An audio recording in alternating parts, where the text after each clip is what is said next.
Hi, I'm Douglas, the crazy gringo living in the Ecuadorian Amazon.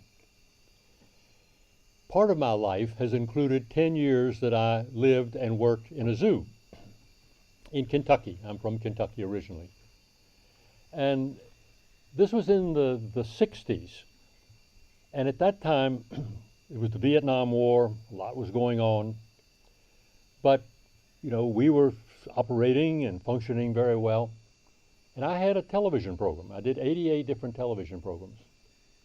And part of these television programs was I would bring animals, live animals, from the zoo. And we had a special box with a curved back and slanted glass so the camera could come right up to it and it wouldn't be a reflection.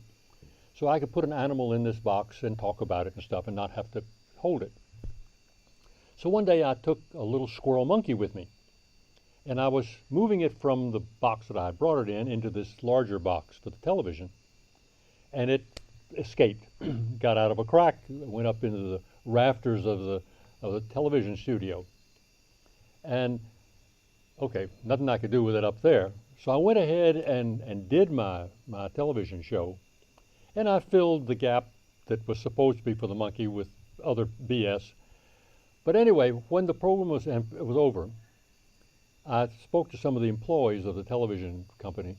I said, look, the monkey's tame. The monkey will come down from the rafters a little bit later.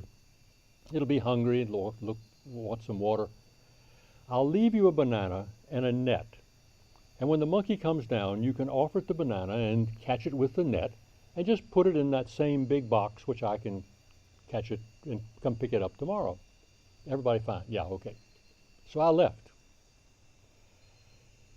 We were right in the middle at this particular time of the war in Vietnam.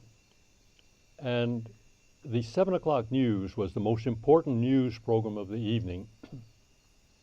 And the announcer, a very good announcer, but sort of very, very full of himself.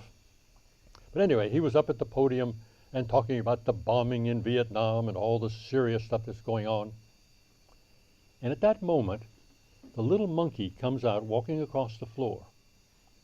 And the monkey didn't know what a camera was, so the monkey walks between the camera and the newscaster and going along the floor. Okay.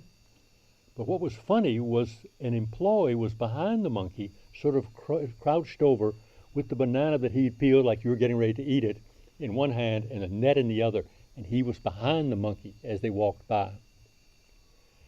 Fortunately, the cameraman went with the monkey. It was impossible to keep talking about the bombing in Vietnam as this was progressing, so everybody broke up in laughter and everything else.